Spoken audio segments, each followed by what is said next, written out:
Ici, c'est l'atelier de Tcherbilin, ou plus exactement, c'est un local qu'il vient de squatter, dans un ancien immeuble servant d'accueil aux étudiants. Son atelier à lui vient de brûler. Maladresse, manque de précaution, ou peut-être les bouteilles de vodka étaient trop nombreuses. Ici, il faut souvent boire pour oublier sa situation.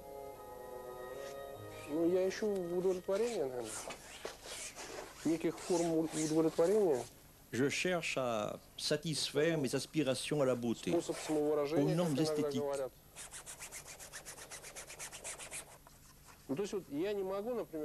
Je ne peux pas ne pas peindre. Je ne m'imagine pas sans mes tableaux. C'est mon métier.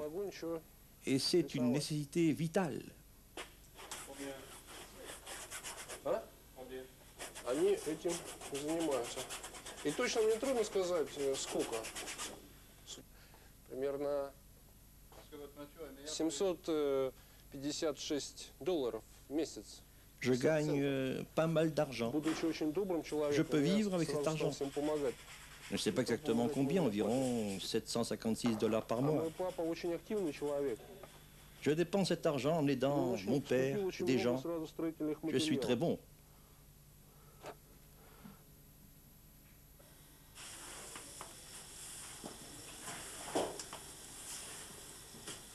Ailleurs, dans Moscou, au sommet d'un très vieil immeuble, une fois par semaine, des artistes se réunissent. Quelquefois dans les communautés de ces peintres, il est décidé de faire un événement, comme ils disent, comme une sorte de performance. Les murs étaient blancs. C'est un tableau vivant. Ce jour-là, le thème était le mariage. Cérémonie organisée, pensée comme une signification précise. Esthétique. Réellement, deux peintres se mariaient. L'ambiance était chaleureuse, pleine d'attention et de gentillesse. Ils ont bu beaucoup et très tard dans la nuit.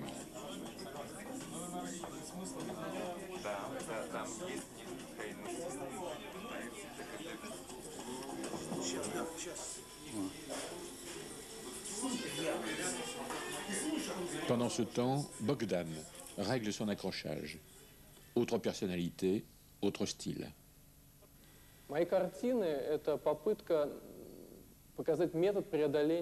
Mes tableaux sont une tentative de montrer les moyens de surmonter le totalitarisme dans la culture. Ma méthode consiste à choisir un champ visuel, un style historique qui a le statut de chef-d'œuvre. Dans mon cas, c'est le portrait russe classique du 19e siècle.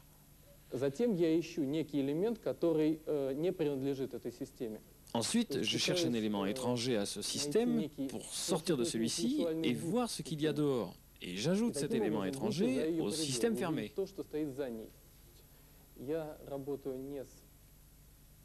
Le sourire énigmatique, asiatique, s'oppose à la plaque de grand commandeur d'un ordre disparu.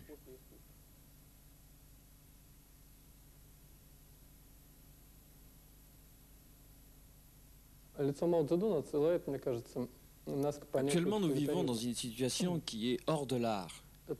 La peinture est le matériel neutre par excellence. Je l'utilise comme une langue qui existe déjà.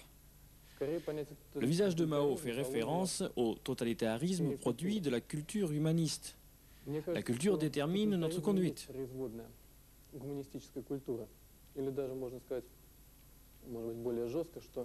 Je crois que le totalitarisme n'est pas le rideau de fer et l'absence de liberté, c'est autre chose. Le sens du totalitarisme est plus profond.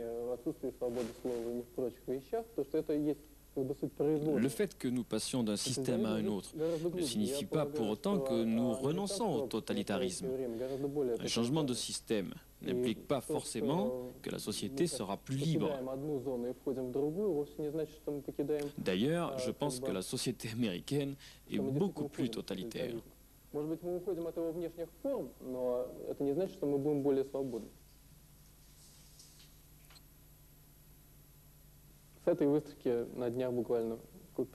Un musée américain m'a acheté un tableau pour créer, je crois, une collection d'art russe.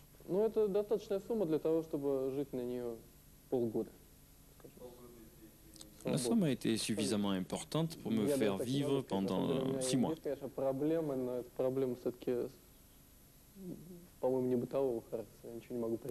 Comme beaucoup, j'habite dans mon atelier et c'est une difficulté en soi.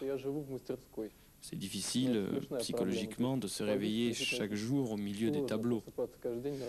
C'est pourquoi, d'habitude, je n'ai pas de tableau dans mon atelier. Je m'efforce de les emmener quelque part, sinon ils m'empêchent de vivre.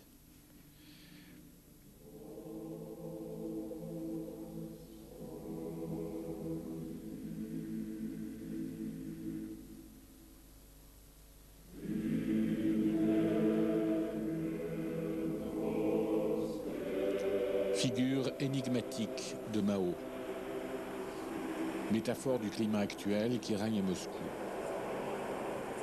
Les artistes traduisent par leur création le désarroi d'une population perdue, sans repère défini, sans un réel espoir d'amélioration rapide.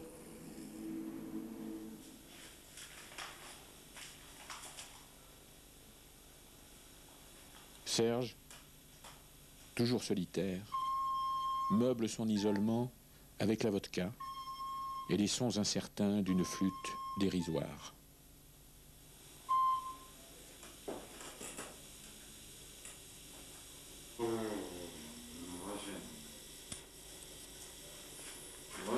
Вообще не могу ничего сказать. Ты представляешь? Денис! Где Денис?